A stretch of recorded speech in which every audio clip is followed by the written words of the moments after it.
Bonjour les amis de troisième année. Je suis contente de vous voir aujourd'hui. Je vous ai préparé une lecture interactive. Alors, ce qu'on va faire, c'est que je vais vous lire l'histoire de Gros ours courageux.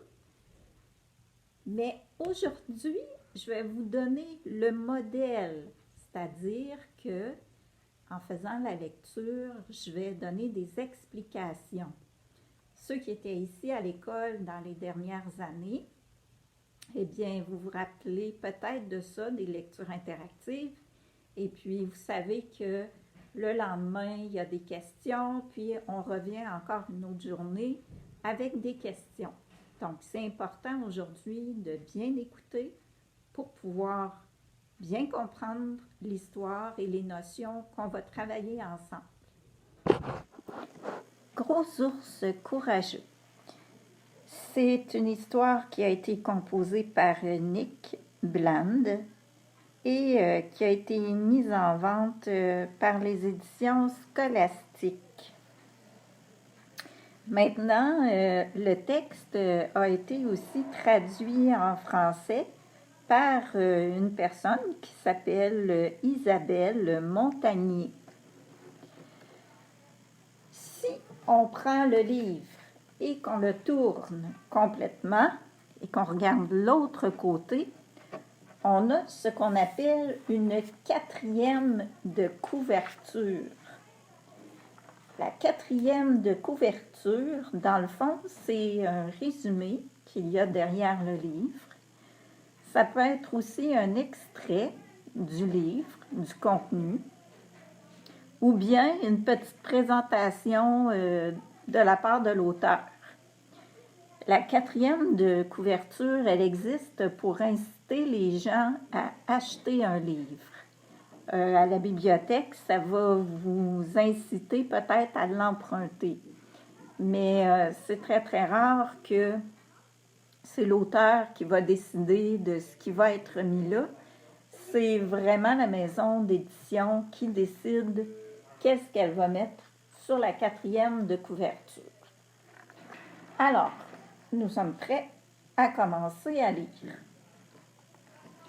Dans la jungle touffue et humide, au bord d'un marécage, Gros ours perché sur une bûche cueille des baies sauvages. Alors les amis, le mot touffu, pour ceux qui ne savent pas ce que ça veut dire que c'est une forêt remplie d'arbres, remplie d'arbustes, remplie de plantes, de fleurs. Bref, on a de la difficulté à voir où est-ce qu'on s'en va, tellement il y a des plantes à l'intérieur.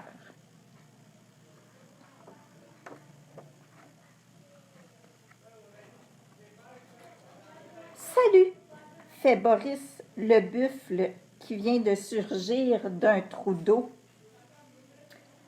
Hey, là, les amis, là, ici, on a une belle phrase. Vous vous rappelez d'avoir travaillé la phrase, là, hein, cette année? Dans la phrase, on a la majuscule, représentée par la loupe, qui nous dit qu'elle commence. Alors, ici, c'est « Salut !» fait Boris le buffle qui vient de surgir d'un trou d'eau. On sait qui est dans la phrase. C'est Boris le buffle. On sait qu'est-ce qu'il fait. Il vient. On sait il vient de quoi. Il vient de surgir.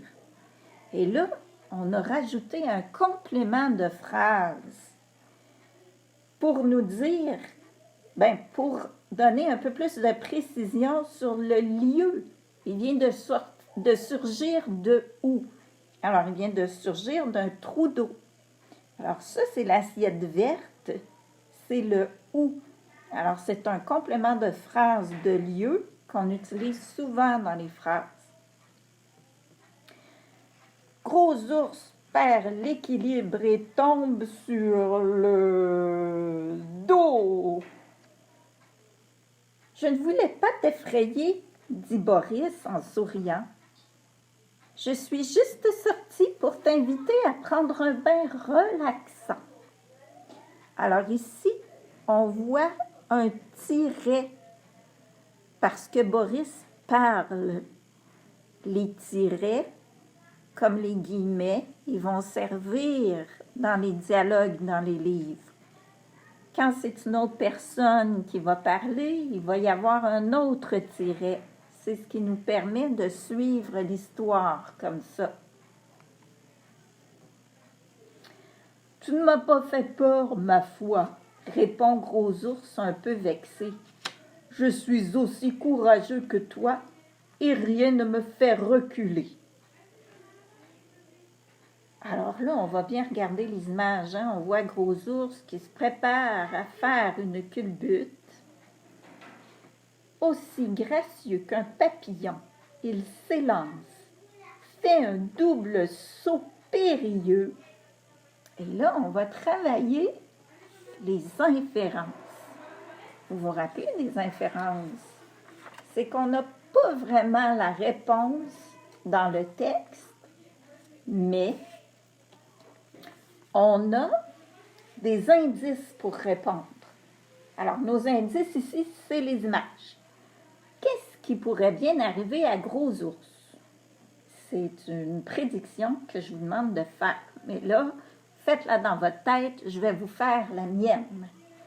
Moi, je pense qu'il va peut-être tomber sur la pelouse. Peut-être qu'il va retomber sur ses deux pattes arrière. Peut-être qu'il va tomber sur un rocher ou bien qu'il peut se retrouver dans la boue comme Boris le buffle. Alors, il fait un double saut périlleux et plouf! Tombe dans le marais boueux. Mais Gros Ours n'a pas dit son dernier mot. Tu vois cet arbre, Boris? Je te défie de grimper jusqu'en haut. Gros Ours grimpe alors au plus grand arbre de la forêt. Il est très surpris, car Boris le suit de près. « Facile !» s'écrie le buffle, « et la vue est grandiose. Mais je viens juste de penser à quelque chose. » Hey, les amis, une vue qui est grandiose, c'est une vue là qu'on peut voir de très loin, premièrement, mais c'est une vue qui est impressionnante, qui est magnifique, qui est vraiment belle, la plus belle des belles.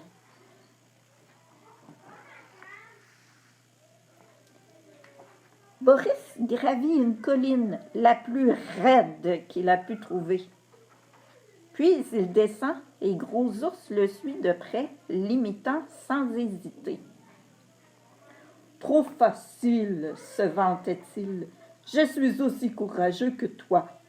Mais j'ai d'autres idées pour te faire perdre ton sang-froid. » Alors, le sang-froid, les amis, c'est... dans le fond, ici, c'est perdre le sang-froid. Donc, je vais vous expliquer, le sang-froid, c'est vraiment quand on a confiance, quand on est en contrôle de tous nos moyens et qu'on se sent avec tout notre courage. Donc, si on dit qu'on perd son sang-froid, ça veut dire qu'on a peur. On a peur, on perd notre courage, on sent qu'on perd aussi un certain contrôle de nous-mêmes. Ça va? On continue. Il traverse les rapides d'une rivière et se balance dans les airs. Là, si on regarde l'image là, des rapides, si on fait une autre inférence, une résolution de problème, comment aurait-il bien pu traverser plus facilement?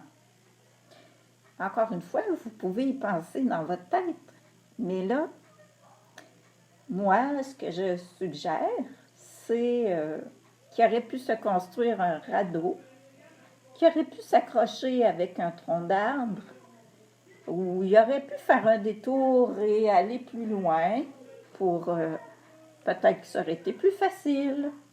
Mais là, on ne le saura pas dans l'histoire.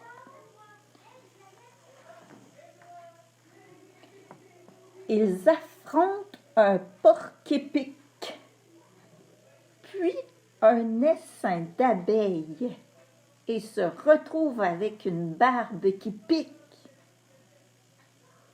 Qui aura le plus de bravoure? Ils arrivent devant une grotte.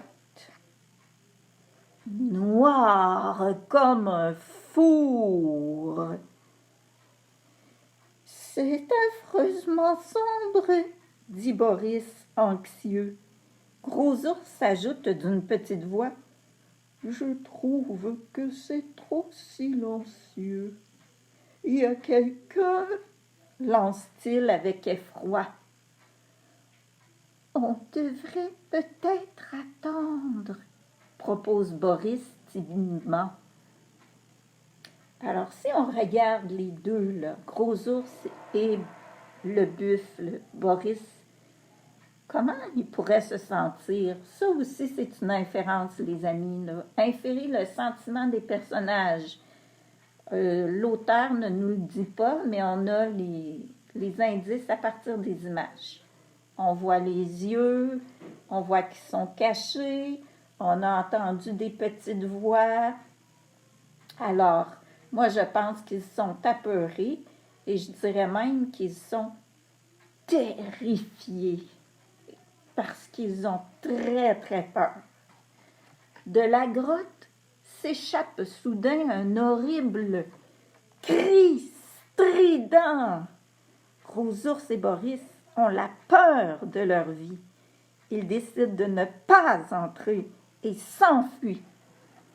Ils foncent dans la jungle et plongent dans le marais sans hésiter.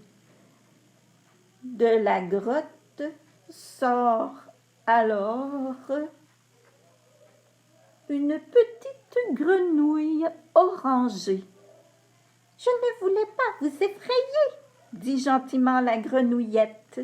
Grenouillette, ça veut dire petite grenouille. « J'étais juste sortie pour vous inviter à entrer dans ma maison douillette. » De retour à la grotte, Gros Ours et Boris conviennent d'un ton joyeux que les ours et les buffles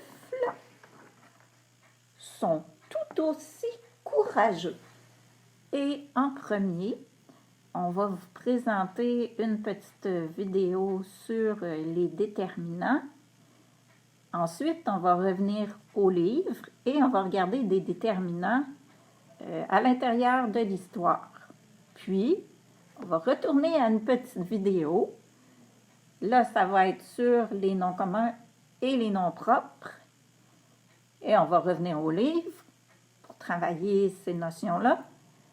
Puis, on va terminer avec une vidéo sur les adjectifs qualificatifs. Et on pourra revenir au livre pour travailler ces notions-là. Alors, sur ce, continuez à ouvrir grand vos yeux et vos oreilles.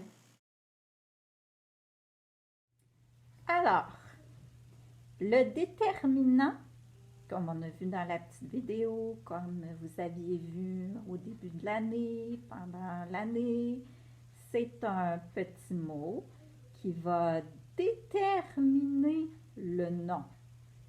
Alors, il n'est pas toujours nécessairement placé devant le nom. On va voir que des fois, il peut être devant un adjectif.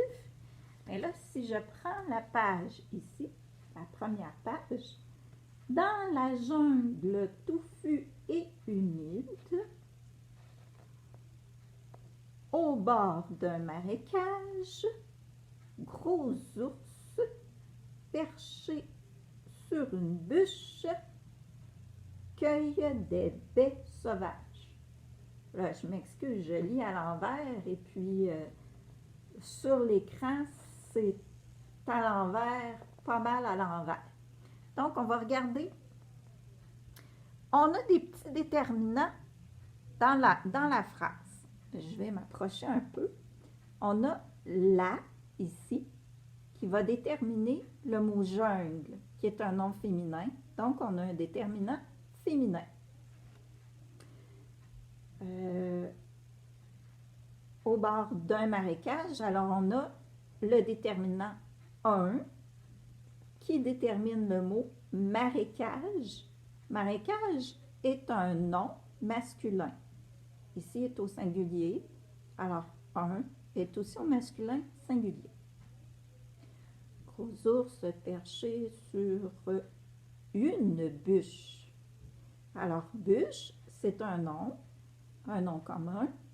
Le déterminant qu'on a utilisé ici, c'est le mot une, qui est au féminin singulier, comme le nom, comme un bûche, qui est aussi au féminin singulier. Cueille des baies sauvages. Alors, on a le déterminant des, ici, et le nom commun qui est baie. Baie, c'est un nom commun qui est au féminin, et là, il est aussi au pluriel. Alors, le déterminant des s'utilise autant pour le féminin que pour le masculin, mais on doit l'employer pour le pluriel. Super, les amis, parce que là, demain, ça va être à votre tour d'en trouver. Maintenant, je vais vous laisser regarder la vidéo qui va parler des noms propres et des noms communs. À tantôt! Bon, alors j'espère que vous avez aimé la petite vidéo sur les noms propres et sur les noms communs.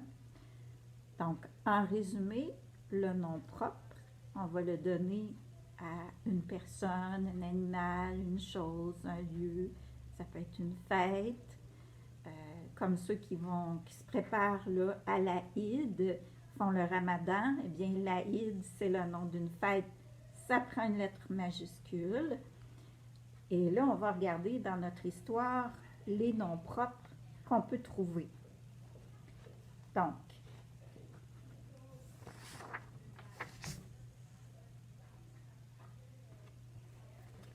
à la page 4, ici, « Salut !» fait Boris le buffle qui vient de surgir d'un trou d'eau. Alors, on a ici Boris, hein, c'est le nom propre du buffle. Buffle étant une espèce d'animal, c'est lui. Alors, c'est son nom à lui, il est unique, c'est notre Boris qui est dans l'histoire.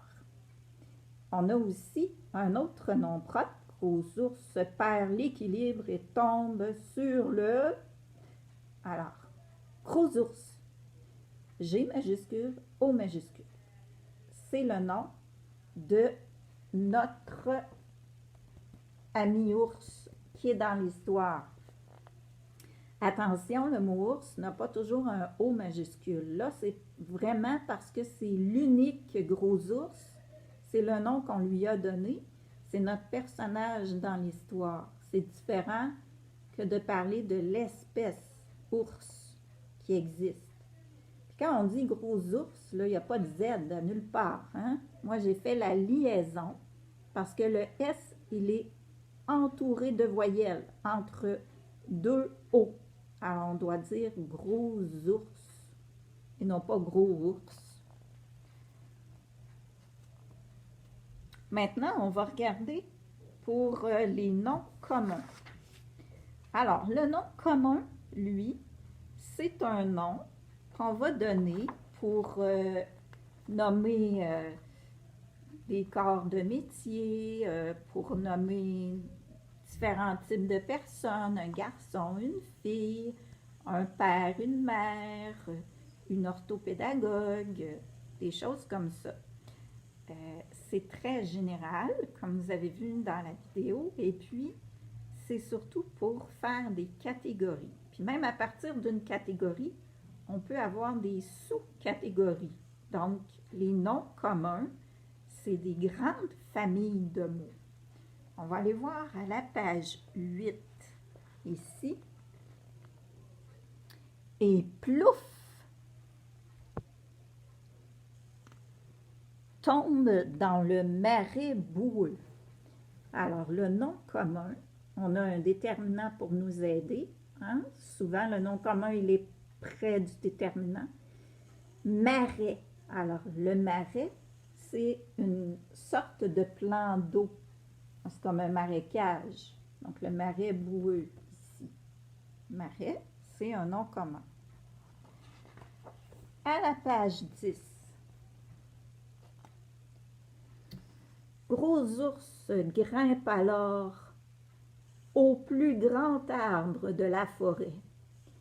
Il est très surpris car Boris le suit de près. Alors, dans la première ligne, on a notre nom propre, Gros ours.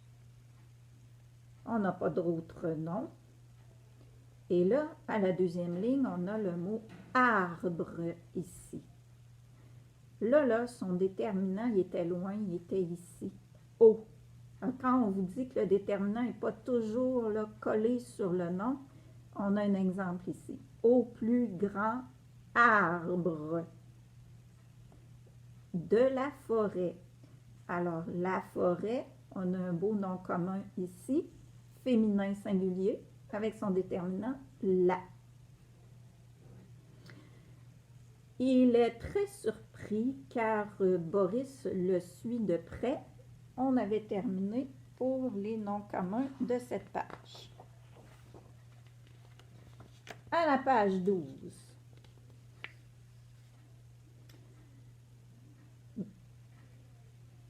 Boris gravit une colline la plus raide qu'il a pu trouver. Puis il descend et Gros ours le suit de près, l'imitant sans hésiter. Alors là, c'est moi qui hésite parce que je lis à l'envers. Bon, on a un nom propre ici, Boris. Il gravit une colline. Alors, une colline, c'est une sorte de montagne. Donc, ça fait partie de la catégorie des montagnes. C'est un nom commun, un nom général. La plus raide qu'il a pu trouver. Puis, il descend et Gros ours le suit de près, l'imitant sans hésiter. Alors, c'était le nom commun qu'il y avait dans la page. Colline, un nom commun féminin singulier. Maintenant, je vais vous laisser regarder la petite vidéo qui va parler des adjectifs qualificatifs. Bon, alors, une autre petite vidéo qui fait un résumé sur les notions apprises au cours de l'année par rapport aux adjectifs qualificatifs. Donc, ce sont des mots qui sont placés avant ou après un nom, hein, pour l'embellir, pour le préciser ou pour lui donner des détails sur ce nom-là. Ils s'accordent, ça c'est important, là, en genre et en nombre, exactement comme le nom auquel ils se rapportent. C'est pour ça qu'on va reprendre les mêmes pages dans le livre. Donc, à la page 8, on avait dit « Et plouf tombe dans le marais boueux ». On avait trouvé notre nom commun « marais », qui était un nom masculin singulier. Comment il est le marais? Dans la phrase, il est boueux. Hein? Donc, il y avait beaucoup de boue dans ce marais-là. Donc, le mot boueux est au masculin singulier. On ne pourrait pas dire dans le marais boueuse. Ça serait au féminin et ça ne fonctionnerait pas parce que marais, c'est un nom qui est masculin. Et là, on a juste un marais, donc on est au singulier. On va aller voir ensuite à la page 10. On avait « Gros ours grimpe alors au plus grand arbre de la forêt ». Donc, l'adjectif « grand », hein, il était même mis en grandes lettres, tout en lettres majuscules, ce qu'on peut voir parfois dans des albums, nous dit comment il est l'arbre. Alors, le mot « arbre » est un nom commun qui est au masculin singulier. Donc, grand est aussi au masculin singulier. Il n'y a pas de S, il n'y a pas de E muet non plus qui vient faire sonner le D pour dire grande. Non. Arbre, grand arbre. Et même on peut faire la liaison. Grand arbre de la forêt. Bon, notre nom commun forêt ici n'avait pas d'adjectif qui le qualifiait. C'était le seul adjectif de cette page-là. Alors, on va aller voir ici à la page 12, où est-ce qu'on avait lu « Boris gravit une colline la plus raide qu'il a pu trouver ». Alors, on avait notre nom commun colline, qui est un nom au féminin singulier.